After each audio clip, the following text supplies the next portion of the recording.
Merci Monsieur le Président, Monsieur le Vice-président. Il est toujours très difficile d'intervenir après l'ensemble de ses collègues et de Jean-Michel de Boulanger, mais j'ose, animé parce que Igor Sikorsky, inventeur de l'hélicoptère, appelait l'ignorance du bourdon. Et je pense que la définition sera aussi valable pour ce plan stratégique breton pour le cinéma et l'audiovisuel, à savoir que, selon les lois de l'aérodynamique, le bourdon ne peut pas voler. Le rapport mathématique entre sa tête trop grande et ses ailes trop petites l'empêcherait de soutenir son corps en l'air, mais le bourdon ne laissait pas, et alors il vole. Ceci dit, le titre de l'Express du 11 juin dernier, chaque année, le ministère de la Culture dépense 139 € par francilien contre 15 € pour les habitants des autres régions. Ce titre dirait a le mérite de remettre en perspective cette fracture culturelle, territoriale et sociale, fracture pérenne et inégalitaire possible, que les régionalistes et les autonomistes de l'Hexagone dénoncent depuis des décennies.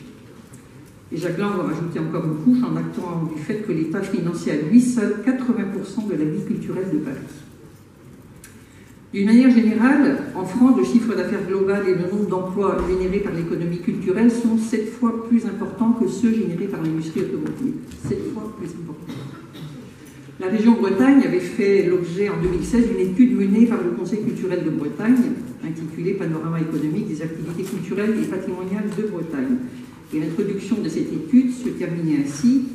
Source d'emploi le plus souvent non délocalisable, l'économie culturelle présente des vertus économiques plus fréquemment attribuées au secteur du bâtiment. Pourrait-on considérer à terme que quand la culture va, tout va ? En ce qui concerne les aides d'État au cinéma, il faut malheureusement constater que trop souvent, cet argent public d'État finance des super-productions et des super-salaires de stars françaises du grand écran, alors que les aides publiques au cinéma sont a priori réservées aux petites productions d'art et d'essai qui peuvent parfois crever l'écran lorsqu'elles rencontrent leur public. Je prends ici l'exemple du film d'animation Louise en hiver, que la région Bretagne a cofinancé en 2016, coproduit en Bretagne par la société rennaise JPL Film, spécialisée dans l'animation, et diffusé la semaine dernière sur Arte après son succès dans les salles obscures. Je pense aussi ici au court-métrage d'animation Raymonde ou l'évasion verticale, produit aussi par JPL Film de Rennes, cofinancé par la région Bretagne, et qui a remporté ce 10 juin dernier le prix international de la meilleure animation au Brooklyn Film International. C'est quand même pas rien.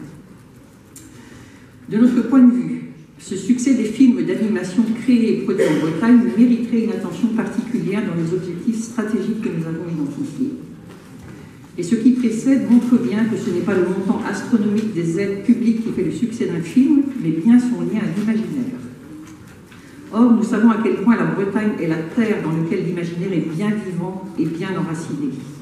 Cet imaginaire fait aussi partie des héritages dont nous sommes les légataires et les transmetteurs. Vous nous proposez, Monsieur le Vice-président, 3 objectifs stratégiques que nous partageons.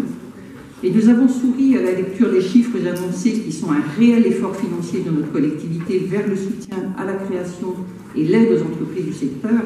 Mais nous avons souri parce que ce budget régional fortement renforcé correspond à une part de l'argent public injecté par l'État dans quelques cachets plantureux de certaines stars du cinéma français au titre du soutien au cinéma. Pour autant, nous démontrons déjà la capacité des acteurs du cinéma et de l'audiovisuel breton à faire ensemble et à émerveiller. Comme quoi, small is beautiful, et il est inutile de s'inscrire dans une logique concurrentielle avec d'autres territoires qui certes bénéficient de budgets supérieurs aux nôtres, mais qui n'ont pas nos richesses, nos atouts et notre volonté.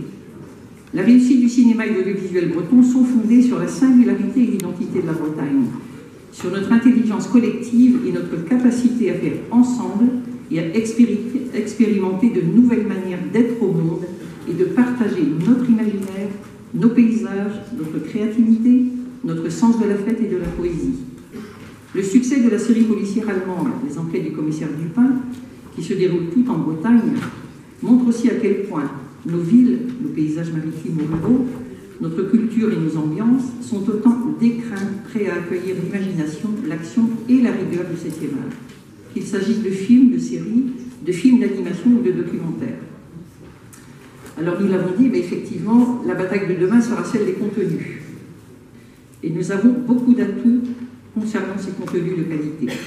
Pour nous en convaincre, il suffit de constater aussi le succès mondial des jeux vidéo de l'entreprise bretonne Ubisoft. Monsieur le Président, vous nous proposez là une feuille de route ambitieuse et nous ne doutons pas que ça bourdonne fort dans la ruche créative du cinéma et de l'audiovisuel breton. Merci.